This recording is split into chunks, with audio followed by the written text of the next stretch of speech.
Hello, everybody.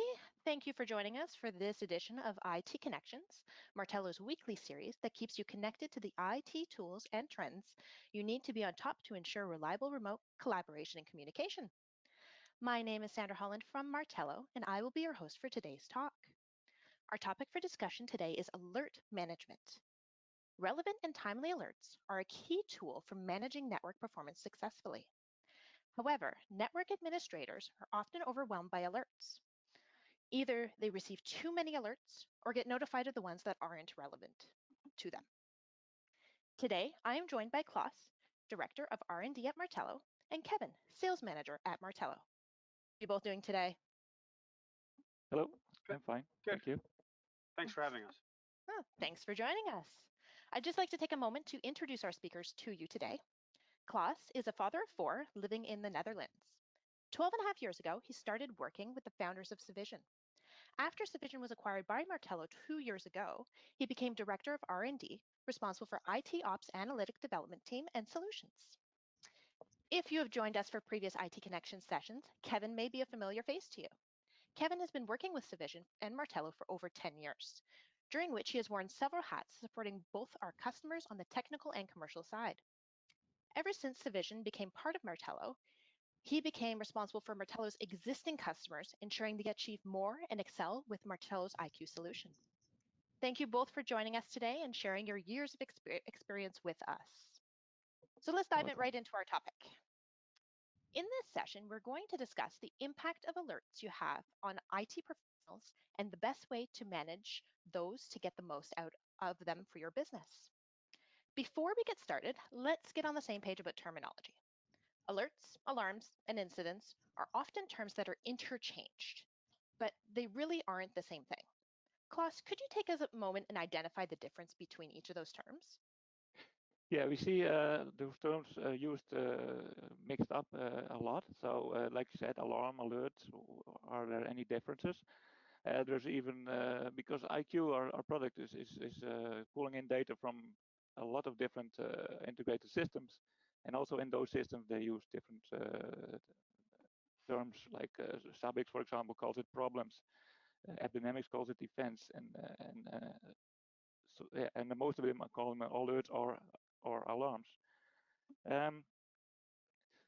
So yeah, what is it basically? So our products, we are following basically the ITIL terminology. Like in ITIL, all those are named event management, and an incident is something about the incident management. So an incident is basically, yeah, the incident is completely different than an event or an alert. So those are separate. Intent is more from the ITSM world, that like an incident can also be created by a help desk, that somebody calls and that they create an incident, and then it should be followed up and resolved. Alerts most of the time come from the systems itself, IT systems, like databases, computers. They generate those alerts. So yeah, those are the basic. But the alerts are basically there to notify people there is something wrong with your IT systems. Yeah, something that IT experts are very familiar with because it's a big portion of their lives for sure. Yeah. So management can have a huge impact on IT departments. Anyone that has monitored systems for a business or company knows just how many alerts can filter in. I understand that Martello IQ is capable of alarm filtering and alert filtering, but what would a good alert? Is there a cookie cutter plan built into IQ already? Kevin, do you want to get started on that? Yes, of course. Well, I think it's important to start with the following statement: a solution is only as good as the data flowing through it. I know that IQ definitely helps and supports teams to lower the number of alerts and incidents. One of the things that it does well is help navigate the root cause of an outage faster, which in turn reduces downtime and improves the overall user experience. But obviously, there's something that the teams themselves can do as well. Make sure that their monitoring systems have a good set of rules and thresholds in place that ensures that the alerts are being pushed into IQ, and that you only see the alerts which are relevant and actionable. This will definitely avoid a lot of searching and sifting through the debris, trying to find that needle in the haystack. One of the other things you can do as well is to make sure your monitoring systems are properly tuned, and stay in contact with your application and service owners. Stay connected, because one of the things where it could go wrong is when they decide to work on an application or maybe move it into a different set of servers. You don't know about it. All of a sudden, you're not getting any alerts from it because the applications have moved, meaning there's an increased chance you'll miss critical alerts coming in, increasing downtime, users start complaining, and that's when it starts all cascading back to the number of alerts again. So, think about having a process in place that ensures your critical servers are put in a form of maintenance mode if they've decided to work on it. One of the challenges you will find is that depending on your monitoring platform, they may or may not have maintenance mode capabilities. So again, the moral of the story is really stay connected and stay in touch with your application teams to avoid alert storms. That's a really good best practice for sure. Klaus, did you have anything to add to that? No, yeah, but I totally agree with the Kevin. A good alerting strategy starts with only alert on something that matters.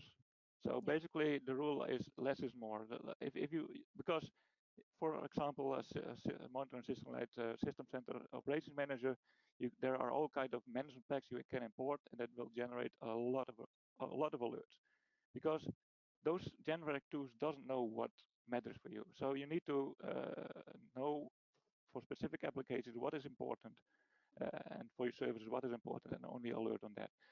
But even then, a big environment will still generate a lot of alerts. So that only that is not enough. So after that, you also need to scope the alerts and show them to the teams and the people that are responsible for them. So the people that really can do the action, because you can notify a CTO about a disk failure, but that he cannot do anything with it. So that alert should come up on the dashboards for the people that are really can also work with those alerts. Yeah, and that makes sense. Exactly. Getting those alerts to the people that can actually action them for sure. Yeah, yeah. So automation, everyone likes to talk about automation, especially when it comes to alert management. So if alerts are being automatically prioritized in the IQ software, is it possible to run a report of all the alerts that you receive in a day so that you can review the low risk ones in case they need to be made aware of? Klaus, did you want to take us through that?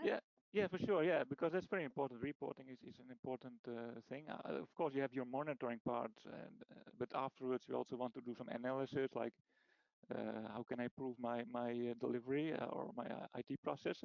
So reporting is important, and because IQ stores all the information we pull from those integrated systems into a Elasticsearch data store. It's a flexible data store. You can search very quickly on that. It's yeah, very flexible, but it also comes with a reporting capability. So with that, you can create your reports and yeah, schedule your reports in that environment. Just to very briefly add to that, in terms of reporting, this is as we all know, something that senior management, higher level management always wants to see. What is the health state and how are my services running? One of the things that IQ also does very well is allow you to create very specific perspectives or dashboards for them, so they only get to see what's relevant for them. Because as we all know, there could be a number of alerts that you might be working on, but they are not impacting the end user experience. Of course, you want to avoid, management coming up to you saying, "Hey, I'm seeing all these alerts. It's all red. How are we going to handle this?" What in an ideal situation, you would only show them if something goes down on the end user side, and so he doesn't have to worry about the work you're doing in the background. Yeah, exactly. Because in the background, you're trying to prevent the end user from actually experiencing an outage, right? So if you're proactively working, you don't need someone that can't actually action those alerts to even see them at all. You just do your job.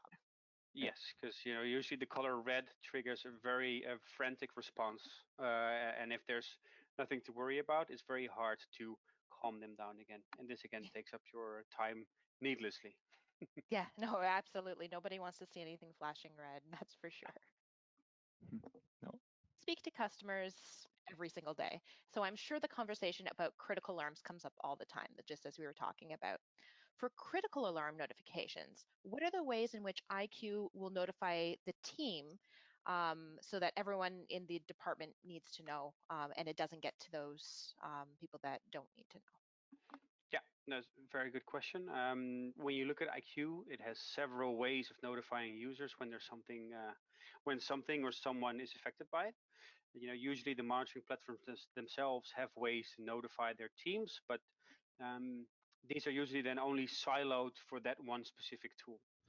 Because IQ collects and combines data from all of these sources, centralized notifications are extremely helpful. Um, this can be set up either through an email notification through IQ. IQ will allow you to, just as I described, have a set of users or a group receive alerts only for specific services or specific dashboards, meaning they will only get email notifications for the things that are relevant for them. This circles back again to teams working only on actionable alerts and the things that they need to focus on without being distracted by tens of thousands, sometimes even alerts coming in on a daily basis. And one of the things that Klaas also touched on is reporting capabilities. And this will also allow you in retrospect, and I think maybe Klaas can dive a bit deeper into that later, see what type of objects have been causing alerts or outages multiple times, allowing for some root cause analysis and hopefully being able to prevent that in the future. Did I say that correctly, Klaas? Yeah, yeah, and yeah, that's correct. We can, like you are talking about SLA reporting, I guess. That's about availability. So if something is really not available, then you can yeah, we keep track of that, and you can report it for every month or every period you set. So yes, that's correct. Awesome. Did you want to dive any deeper into the technical side of the critical alert management, Klaus? Yes, but the IQ is very flexible. You can set up search criteria, rules. You can use those rules in business services, like the perspectives Kevin already mentioned. Like if an infrastructure is impacted, then you can notify your infrastructure team, or you have your application perspective is as critical alerts, you can notify the application team. So we are already dividing the business service into those buckets. So that also makes it possible to only target certain teams to solve those, yeah, to get notified. The way IQ can be notified is also very flexible. Of course, you have email, the normal, but yeah, we also integrate with like notification systems like DARDEC, enterprise alerting. And we have also a PowerShell integration, so that makes it even more powerful. PowerShell is pretty powerful. So we have customers that already has integration with Slack and MS Teams to notify people through those channels. Yeah, oh, for sure, for sure. So we did briefly touch on it a moment ago. SLAs are on everyone's mind. So nobody wants to breach an SLA without having the chance to fix it before the problem before it actually starts. So that's what we were talking about earlier with the proactive approach. So do alerts in IQ help with not impacting those SLAs? Kevin, did you want to start us off with that? Yeah, so the short answer would be yes. IQ provides that functionality. Much like the email alerts you can set for your other business services or dashboards in IQ. You can also use this to run reports based on this data. These can be separated out on different perspectives, whereas normally a monitoring platform would just, if something would hit or reach a threshold, it would just send out an alert with only context about the object, but there's no way for you to identify what of your services are being impacted and how. This is where IQ definitely brings some value add. as we divide these up in a number of perspectives. And I'll just quickly go through them for you. First off, the most important one would be the end user experience. Are my users able to run and use and access the service? You have the application side. Are the applications required to run the service still healthy? Are they impacting usually the end user at all? And then you have the infrastructure side. Are my underlying servers and whatnot still doing their job? And then last but not least, one of the things that you can report on, but also you can set within IQ would be the SLA. Am I still meeting our service level agreements for the month? Am I at risk of breaching it, for example? Usually, this combined really gives you a full end-to-end perspective of how your most critical services are running and allow you to focus on the alerts that matter most. In terms of SLA, I think you're able to put in thresholds there as well. For example, if you're like maybe 1 hour away of hitting or breaching the SLA, you can also set an email alert going out to specific groups through IQ, meaning that if people need to be scaled to focus on resolving these issues, you can do it in a timely manner. So there's definitely a lot of possibilities to do that within IQ, Sandra. Yeah, that's for sure. So IQ 2.9 is our most recent release class. So obviously SLAs were a big focus of that release as we added that as a feature. Did you want to take us through the importance of what your team was looking at when they were developing it to help that customer on the other side? Yes, the most important, because a lot of tools already they report on SLA, but with IQ we want to monitor SLA. That's a difference because normally you said, did I meet my SLA last month, like my availability, like I agreed to my customers.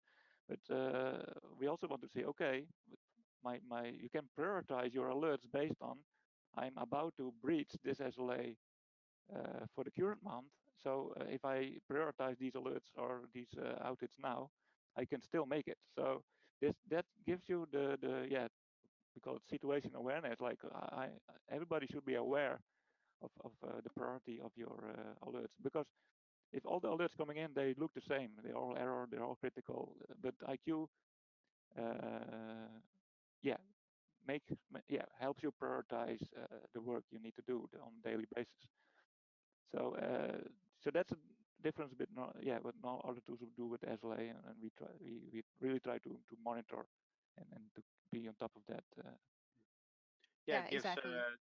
oh, sorry, Sandra. It gives a bit more context, as instead of like having an alert just showing up red and people just blindly starting to work on it, you actually get to see the impact of that alert and allowing you to prioritize your work, a lot smarter.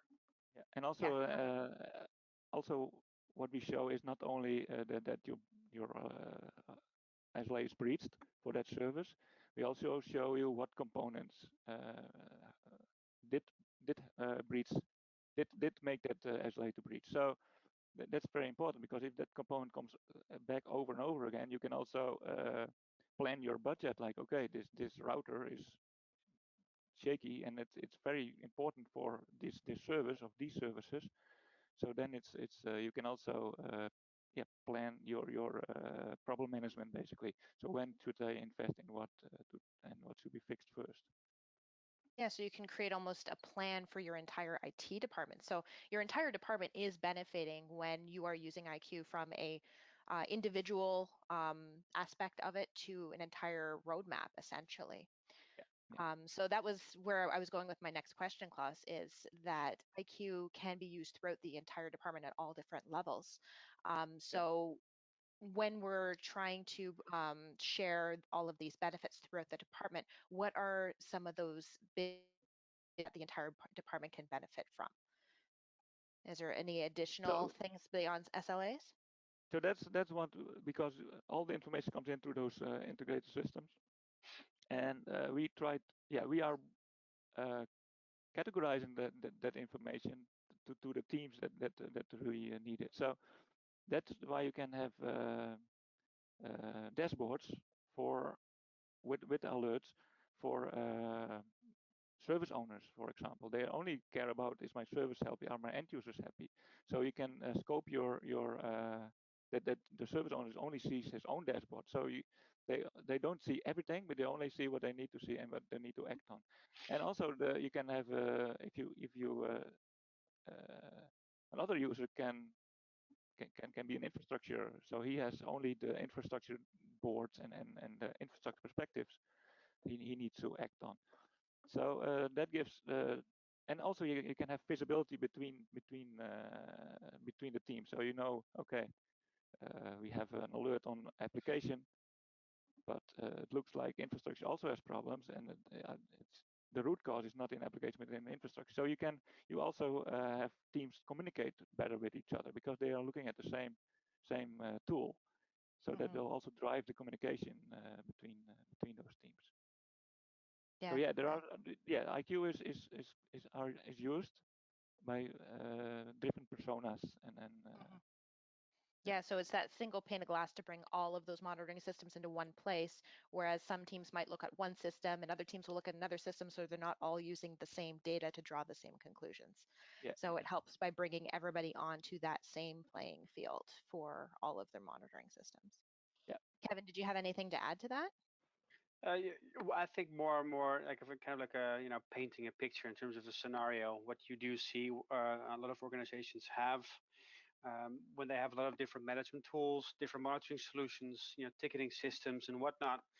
Whenever a certain service goes down, it's usually first being noticed by either the customer or senior management. And then they start kind of like playing the blame game. They're trying to look at their own little silo. They can't find anything. Oh, well, it must be those guys.